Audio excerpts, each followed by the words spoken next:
Buenos días nuevamente con todas. Le decía que de repente vamos a tener algunas interrupciones porque estoy cambiando de plan. Estoy en otra máquina, por eso me ven en otro escenario, ¿no? Pero esperemos no tengamos muchas interrupciones. Lo que les decía, ¿no es cierto?, es que la semana pasada elegí un ejercicio que es este que está acá, el ejercicio número 3, ¿no es cierto? Y les pedía que hicieran el cálculo por dos procedimientos o dos métodos. Uno, el método usando la tabla, tal como lo hemos desarrollado, y el otro era utilizando Excel, ¿cierto? Y ahí están los resultados. Y lo que les pedí es que lo hicieran una comparación, ¿no? Entonces, en la tabla, tanto en el Excel que les envié, como también en la diapositiva, está la solución mediante la tabla, ¿cierto? Ahí están los resultados.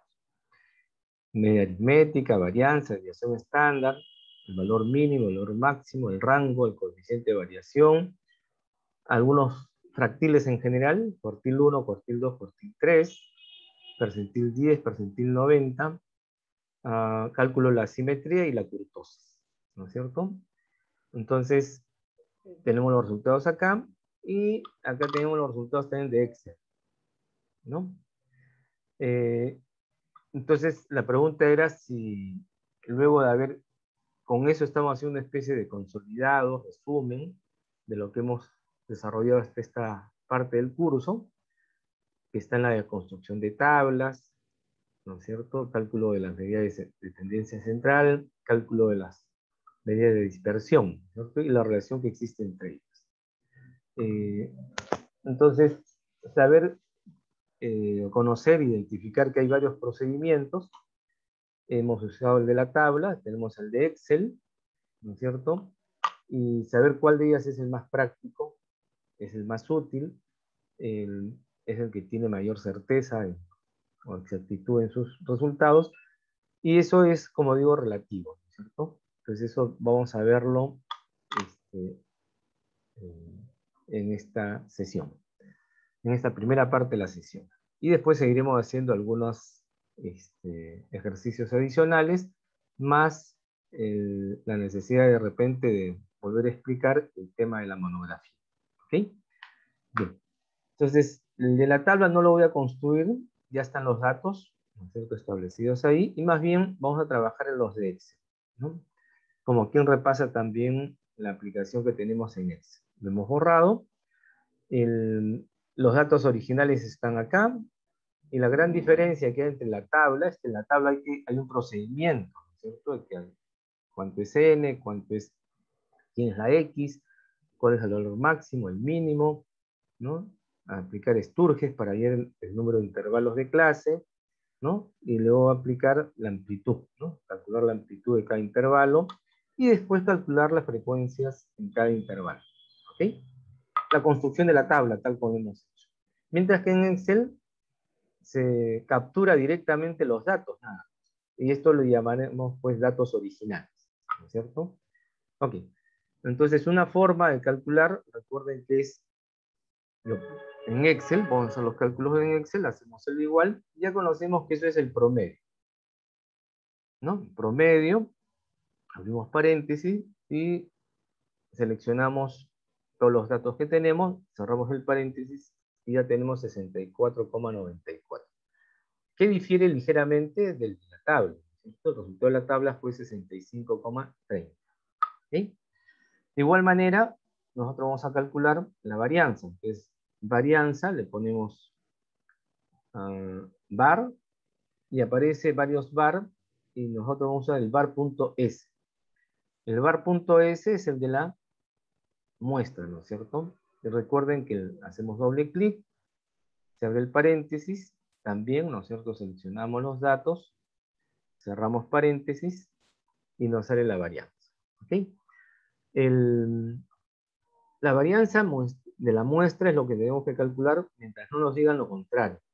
Así no digan nada, los datos me dan simplemente y asumimos que es una muestra, ¿no? Si es el de una población, tendrán que decirnos explícitamente de una población. ¿Sí? Me sale ¿no? Algo diferente con respecto a lo obtenido en la cámara. La desviación estándar, vamos a calcularlo también formalmente, usando la palabra desviación, y aparece varios, y necesitamos la desviación M, que también es el de la muestra, no es la P que es de población, M nada. Doble clic, ¿no? Sombreamos, cerramos, y ya nos salió 17,37. Sale algo diferente. Entonces, por acá hemos hallado otro valor, y el otro valor es aplicando la fórmula de la raíz, ¿no? Y sale igual. O sea, realmente hay varios procedimientos, como en la calculadora existen varias formas de hacer algunos cálculos, igual acá en Excel también se convierte en una calculadora, ¿no? Entonces hay varias maneras de calcular. Es raíz del número 301,65, me sale también 17,34. Es el mismo resultado. La definición misma de desviación estándar es la raíz cuadrada de la variación. Eso es lo que estamos aplicando. El mínimo y el máximo son los mismos, y el rango, por lo tanto, también será el mismo, ¿no es cierto? Ahí no hacemos ninguna variación, ¿ok? O, si gustan, también hacemos el cálculo para recordar, si desean. Tenemos acá, igual, si yo calculo el mínimo, pongo min, ¿cierto? Abro paréntesis, ¿no? Y va a identificar el menor valor que tengo en ese grupo de datos, 33. El máximo, ¿no? El máximo también podrá calcularse, pongo igual max, abro el paréntesis y agrupo todo esto que está acá, todos los datos que quiero, y de ese grupo me dice cuál es el mayor. Es el 98. Y el rango, no hay una fórmula de Excel, pero sí lo que tienen es el igual, ¿no es cierto? Es el valor máximo menos el valor mínimo, ¿no es cierto? Ya está, 65. ¿Sí? Y el coeficiente de variación, ¿no? Tenemos que calcularlo con los datos obtenidos en la columna de Excel, ¿no es cierto? Que hemos indicado como Excel. Es igual, recuerdan que es igual, es la desviación estándar, vamos a ponerlo por 100, y entre la media aritmética. Ahí está la media aritmética, y me sale 26,74. Por ciento. Esto para identificar que es por ciento. Eso significa que también una ligera diferencia. Entonces vamos encontrando las diferencias que, puedo repetir, explicaremos cuando terminemos de calcular todos estos datos. Ahora, todos estos son fractiles, ¿no? Todos esos fractiles, recuerden que son con nombres específicos. El cuartil 1 significa calcular el valor de la variable al 25% de mis datos, 25% de los datos, ¿no? Cuartil 2 es al 50% de mis datos, cuartil 3 al 75% de mis datos, percentil 10 es al 10% de mis datos, percentil 90 al 90% de mis datos. Pero el porcentaje tiene también su correlato en fracción, ¿cierto? Entonces lo hacemos en fracción, nada más.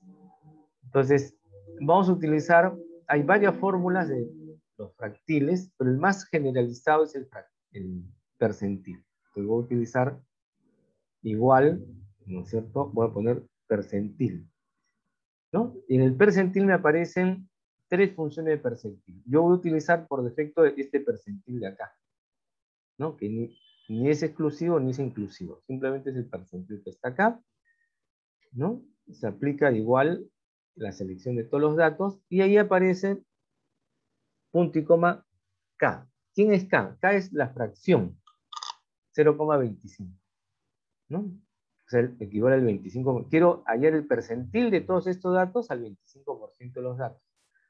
0,20. Bueno, acá pongo punto 25, ¿no?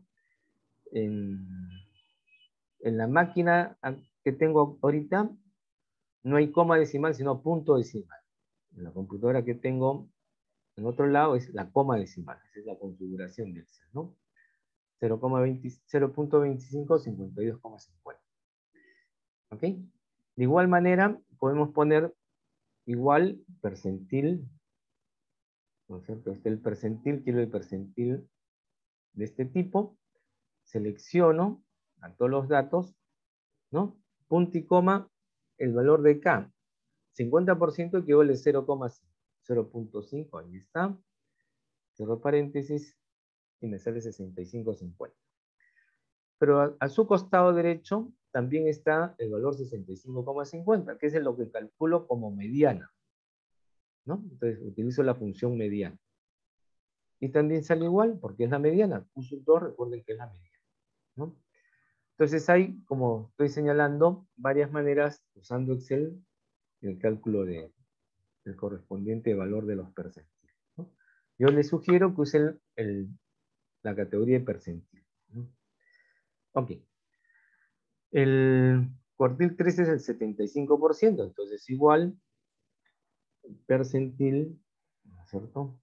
Hago doble clic acá, hago la selección correspondiente de los datos, punto y coma, 75% es 0.75, ¿no es cierto? Cierro paréntesis, 77 exactamente me sale, ¿no?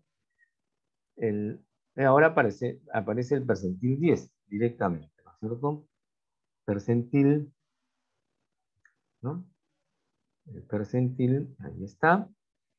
Siempre se selecciona primero el conjunto de datos, punto y coma, y el percentil 10 es 10%, 0,1, ¿no? Bueno, repito, 0,1, punto 1 para esta máquina, ¿no? 41 es el valor.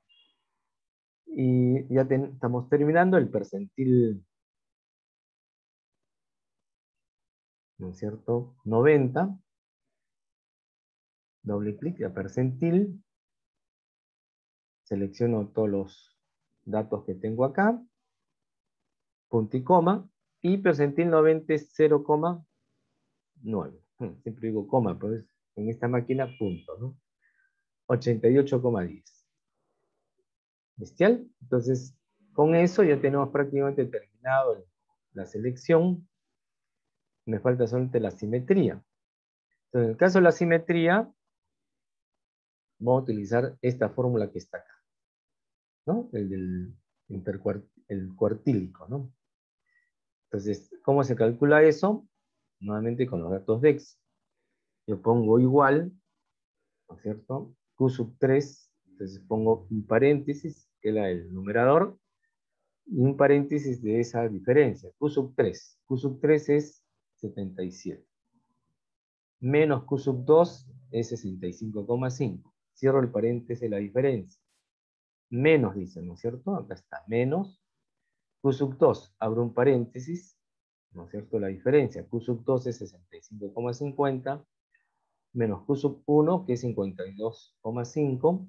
Cierro el paréntesis de esa diferencia y el paréntesis total del numerador, ¿no es cierto? Todo esto entre, abro un paréntesis, porque tengo más operaciones, es igual a Q sub 3, ¿no? Q sub 3 es nuevamente 77, menos, ¿no es cierto? Q sub 1, que es 52,5. ¿Ok? Cierro el paréntesis, ya está todo, me sale 0, menos 0,062. ¿Ok? Todo está diseñado para que tenga 2 o 4 decimales nada más. Recuerden que puedo indicar más decimales, ¿no? Para que entre en la tabla que estamos señalando, hemos trabajado solo con esa cantidad de decimales. Desde la simetría. Ahora, la kurtosis. La kurtosis voy a trabajar también con los factores fractiles. Y bueno, reemplazamos. Tenemos todos esos datos. Igual, ¿no es cierto? Abro un paréntesis del numerador a otro paréntesis la diferencia. Q sub 3 menos Q sub 1. Q sub 3, 77. Menos Q sub 1, 52,5. Cierro el paréntesis, ¿no es cierto? Cierro el otro paréntesis y divido y abro otro paréntesis para el denominador. 2, ¿no? Por es el asterisco, ¿no es cierto? Abro un paréntesis allí, percentil 90 está acá, 88,10, menos percentil 10, 41, cierro el paréntesis, cierro todo el paréntesis de la fracción, me sale 0,2601, ¿ok? Ya está. Entonces simplemente hemos trabajado, ya tenemos el total de los datos de Excel. Entonces lo que yo les pregunto es, para ustedes, ¿qué es más ventajoso? ¿No? Aparentemente más rápido es el Excel, ¿sí? Porque es más automático. Y la tabla es un proceso, ¿cierto? Entonces, recuerden lo que hemos dicho hace algunas semanas atrás, ¿cierto? Entonces, vemos, ¿no es cierto? La tabla, nuevamente están los datos originales ahí, ¿no? Están estos datos originales, y me pidan o no me pidan usar Excel o tabla, o cualquier otro procedimiento, ¿no es cierto?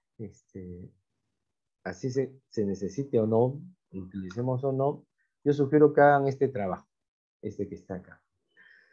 N, 50 estudiantes, X, puntaje de los estudiantes de posgrado. Y eso se calcula también automáticamente, pero se indica, ¿cierto? El máximo es 98, el mínimo es 33, y el R, ¿no es cierto?, es el valor máximo, el valor mínimo. Por lo tanto, en este caso me sale 65. Entonces ahí es donde uno discute, ¿no es cierto?, en función de lo que quiere presentar. Para el trabajo monográfico que les he pedido, sí o sí tienen que ser tablas, ¿no? Están las tablas ahí. Pero en una investigación, ustedes dicen que es lo más conveniente. Si usan la tabla, la construcción de la tabla que está acá, ¿no? O no es necesario construir tabla y solamente piden las características más importantes de, de los datos que tienen, ¿cierto? ¿Pero a qué me refiero? De que de repente, para estas características de mis datos, ¿no? O se utiliza el procedimiento de tabla, o yo les sugiero utilizar el procedimiento de Excel, ¿no? Entonces, en este momento, cuando están acá, es donde empiezan a conversar, a discutir ustedes, ¿no es cierto?, si es que vale la pena hacer la tabla, ¿ok? Muy bien. Entonces, como les sale que el recorrido es 65, si quieren construir la tabla, de hecho tienen que agrupar, ¿no? Y si tienen que agrupar, pues por lo tanto utilizan esta fórmula, el de Sturges, cualquier otro modelo también, otra fórmula, hemos utilizado el de Sturges, me sale que el número de intervalos es 7. Y por lo tanto tengo que utilizar la amplitud, ¿no? Para el cálculo de la amplitud me sale 10 redondeado, ¿no? Entonces con todos estos datos, ¿no?, encontrados, son las condiciones para hacer la tabla, construye esto que está acá, ¿no? Muy bien. Ahí están los 7 intervalos, están los límites inferior y superior de cada intervalo, la marca de clase, y con ello hemos encontrado la frecuencia. Y hemos visto que si ustedes ponen más intervalos o menos intervalos, la frecuencia obviamente cambia, ¿cierto? La marca de clase también, los límites inferior y superior también cambian, ¿no? Entonces, ¿cuál es la ventaja de haber escogido Sturges, ¿no? Y por estas condiciones de los datos. Lo importante es que no hay ningún intervalo, en ningún intervalo encontramos frecuencias ceros. Ahora, ¿siempre va a ser así? No, bueno, siempre hay excepciones, en el cual pues depende qué tipo de datos tengan, ¿no es cierto? Entonces, en este caso hemos trabajado para que no me salgan frecuencias ceros, ¿no? Entonces, lo más recomendable. Muy bien, entonces es una ventaja. ¿Cuál es la ventaja de usar la agrupación o los intervalos? De que lo podemos ver en una sola pantalla, ¿cierto? O lo podemos presentar en una página, ¿ok? Es una ventaja. Porque si no hubiera sido la agrupación, me hubieran pedido unas tablas, hubiera tenido que utilizar, pues, ¿cuántos? 65 filas y más, ¿no es cierto? Más el título, el encabezado, la fuente, todo lo demás me sale pues enorme, ¿no? Que a veces es indispensable, sí, pero eso, vuelvo a repetir, lo discuten ustedes, ¿no? Muy bien. Entonces, esa es una ventaja, ¿no? Que lo vean en una sola pantalla, que lo vean en una sola hoja, que lo puedan leer rápidamente, es tiempo. Ahorran tiempo para determinar las características de los datos que hemos encontrado. Eso es una tremenda ventaja. Pero ¿cuál es también la dificultad que encontramos? ¿Se acuerdan que hemos comentado eso? ¿Cuál es la desventaja? ¿Hay una desventaja al respecto? Sí hay, ¿no es cierto? Acá, ¿no? ¿Qué es lo que ocurre? Pues, pongo cualquier frecuencia, 5, ¿no? Hay 5 estudiantes que tienen en promedio 47,5 puntos. Hay 5 estudiantes que tienen entre 43 y 52 puntos en su evaluación, en su test, en su examen, ¿cierto? Ah, pero si yo quisiera saber qué calificación tiene uno de ellos, uno de esos estudiantes, no se podría. Me faltaría información. O tendría que ir a las fuentes originales, ¿no? A los datos originales. Entonces, ¿qué es lo que se está haciendo? Estamos, ¿no?, ahorrando tiempo, que eso es importante, por supuesto, pero estamos perdiendo exactitud, ¿no? No tengo el dato exacto, ¿no?, de cada uno de los estudiantes. La nota, el puntaje exacto de cada estudiante, ¿no? Entonces, esa es ventaja y desventaja, ¿no es cierto? Él mencionó la más importante, ventaja, y la más importante desventaja, ¿no? O significativa desventaja. Entonces, cuando yo utilizo Excel, Excel lo que está haciendo es, para el cálculo de la media aritmética, por ejemplo, lo que está haciendo es internamente hacer lo que hemos hecho en un primer ejemplo cuando calculábamos una media. Se sumaban, ¿no es cierto? 60 más 33 más 65 más 84 más 74 y así sucesivamente, pero la máquina lo hace automáticamente. Y toda esa suma después lo divide entre los 50 datos, ¿no? Y me sale 64,94. Entonces, Excel, en este caso, es más exacto que la tabla, ¿no? Que esta tabla. ¿Por qué? Porque está tomando en consideración los datos originales. Mientras que en la tabla, ¿qué datos utiliza? Utiliza la marca de clase, que es un promedio de cada uno de estos intervalos, ¿no? Entonces hay ligeras diferencias. Las dos son útiles, sí son útiles, ¿sí? Lo que yo sugiero es de que si ustedes en una investigación utilizan las tablas, utilicen las tablas desde un inicio hasta el final del tratamiento de los datos que tengan que hacer, ¿no? O sea, siempre mantengan la construcción de esa tabla desde un inicio hasta el final, ¿no? Por eso es importante construir correctamente las tablas, adecuadamente las tablas. Si ustedes, vuelvo a repetir, no requieren el uso de las tablas, sino basta tener las características directamente, la media, varianza, etc., utilicen Excel, ¿no? Pero empiecen con Excel y terminen con Excel, ¿no? Los resultados de Excel y los resultados de Excel desde un inicio hasta el final de su trabajo, ¿ok? Y eso lo hago extensivo también, que si ustedes utilizan otro software, llámese el SPSS, el Minitab, qué sé yo, también, si empiezan con el SPSS, inicien y terminen el trabajo con esa software, ¿no? Y así sucesivamente.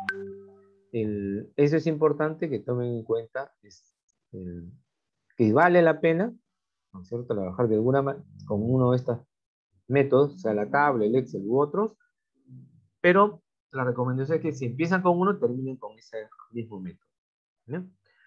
Bien.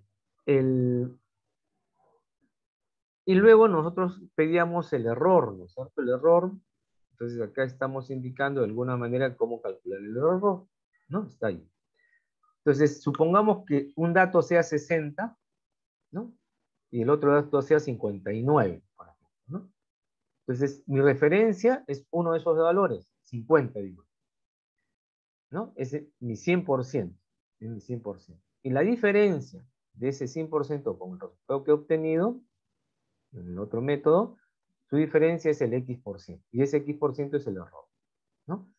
En otras palabras, es la diferencia de 60 menos 51. Es 1 por 100 entre 60. Ese es el porcentaje de error. Eso es lo que hemos hecho acá, ¿no? Entonces, ¿cuál es mi base? Vamos a borrarlo. Mi referencia es Excel, porque supongo que es se asume que exacto, ¿no es cierto?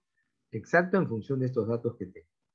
Entonces, ¿qué es lo que hago? Simplemente repito, es igual, ¿no es cierto? 60 menos 59, en este caso es el valor de Excel menos el valor obtenido por la tabla, en tabla, por 100, ¿no es cierto?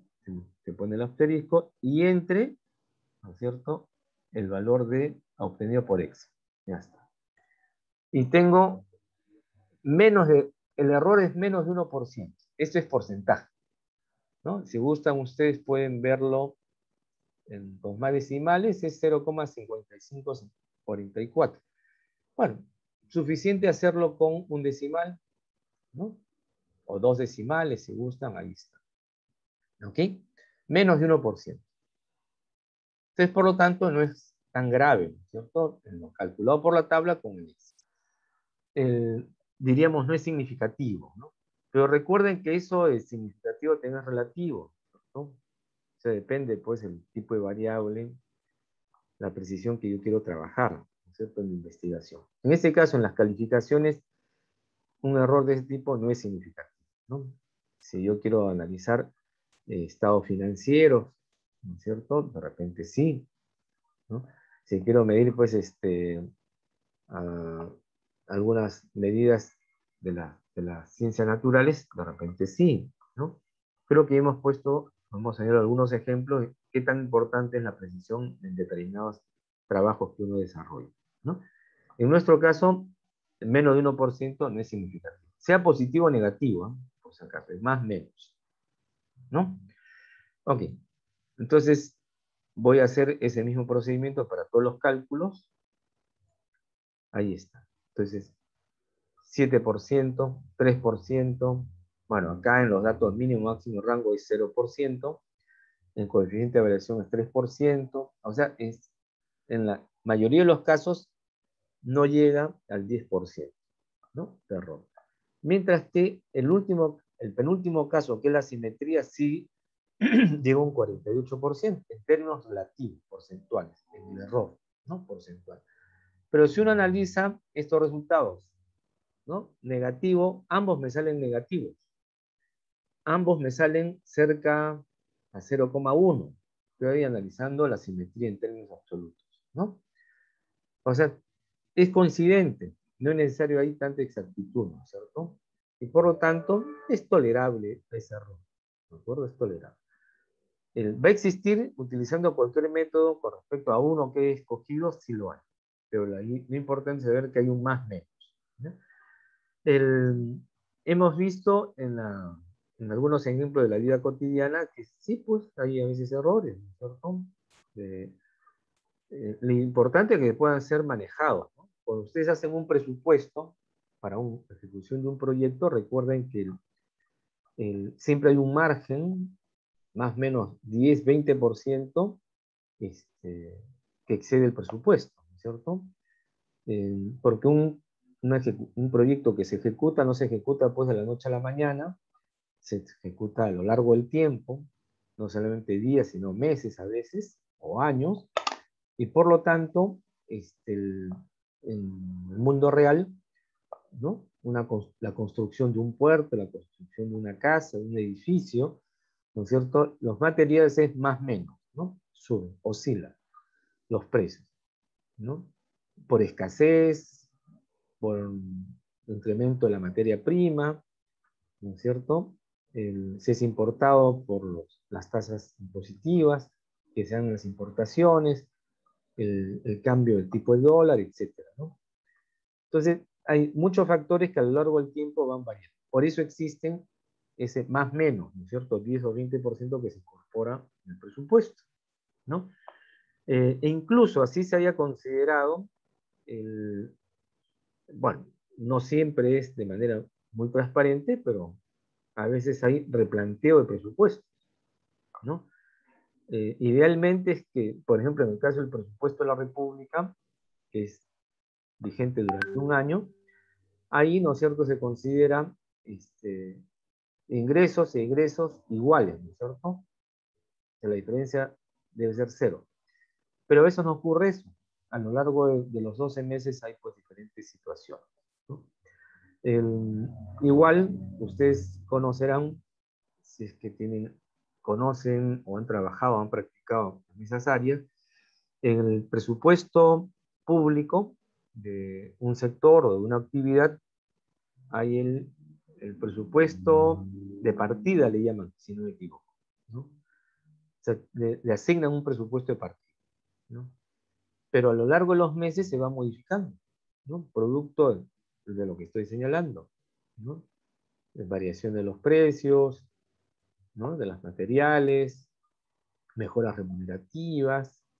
Se estimaba que iban a haber tantos, por ejemplo, una universidad pública, se considera que iba a haber tantos matriculados y hay menos matriculados, sobre todo en los posgrados, etcétera, ¿no? Entonces son estimaciones que se hacen, ¿no? Bueno, entonces le estoy señalando a modo de ejemplo que eh, los errores que son de esta magnitud es relativamente eh, real, no sé, que existe en las situaciones concretas que pueden ustedes probar, ¿no es cierto? O experimentar en cualquier caso. Bien, no sé si hasta acá tuvieran ustedes alguna inquietud, alguna pregunta. ¿No? ¿Está claro todo lo que estamos señalando? Bestial. Me da mucho gusto que se esté entendiendo, ¿no es cierto? Bien. Y después tenemos, además de ese ejercicio, tenemos otro ejercicio, ¿no es cierto? Que es el número 4, ¿no? Creo que eso no lo hemos resuelto. Gracias, señorita. Grecia. No hemos resuelto ese ejercicio, ¿no? Todavía. ¿Ok? Entonces, a ver si es que se animan. Un poco explicar qué significa ese ejercicio. Y yo les recomiendo, les pido por favor que abran su calculadora y de preferencia abran este, su Excel, ¿no es cierto? Para que puedan confirmar los resultados que vamos a indicar ahora, ¿cierto?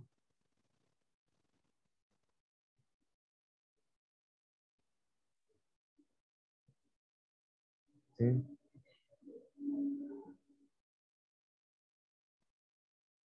Primero vamos a leerlo.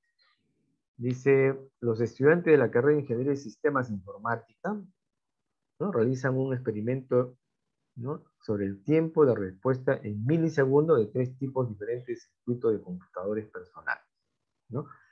Obteniéndose los siguientes resultados, ¿no? El tipo de circuito es A, B y C. Las observaciones es de que en cada caso, el primer resultado es 19 milisegundos hasta 23 milisegundos, ¿no? Entonces hay 2, 4, 6, 8, 9 resultados. En el circuito B también hay 9 resultados, en el circuito C hay 9 resultados. Me piden hallar la media, mediana y moda. ¿Cuál es el tipo de circuitos tiene su medida más representativa? Hallar el segundo coeficiente de asimetría para cada circuito. Construir un diagrama de cajas, en fin. Entonces vamos a explicar un poco este fenómeno, ¿no es cierto? Una computadora, un equipo electrónico, es considerado como un sistema, un todo, ¿no es cierto? En un todo, ustedes saben que le aplica un estímulo, una entrada, y tiene una respuesta, ¿no? Tiene una entrada y una respuesta. Un estímulo y una consecuencia. Entonces, desde el momento que se dé el estímulo hasta que salga la señal o la respuesta, se demorará pues un tiempo, ¿cierto? ¿Ok? Entonces ahí tienen ustedes indicado ese detalle. Eh, por favor, si ustedes tienen ahí esos resultados, ese tratamiento, les dejo unos minutos, por favor, eh, para que puedan resolver. ¿Bien? Gracias.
Una consulta, estimados.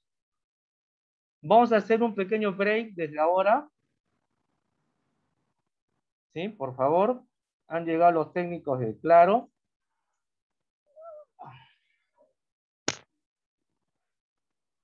Entonces hacemos un break, por favor. Ya, profesor. Me acabo de sacar la mascarilla porque he estado recibiéndolos a los técnicos. Y mientras tanto tienen que avanzar, por favor. Voy a hacer la pausa en la grabación nada más y retornamos. ¿Ya? Más o menos espero que en máximo media hora más. ¿Ya? Gracias, disculpen la molestia, espero ya tener mi mejor, he pedido 100 de mega, 100 megas en internet. ¿Ok? Ok, gracias, por favor. Bien, gracias, Grecia, y todo lo demás.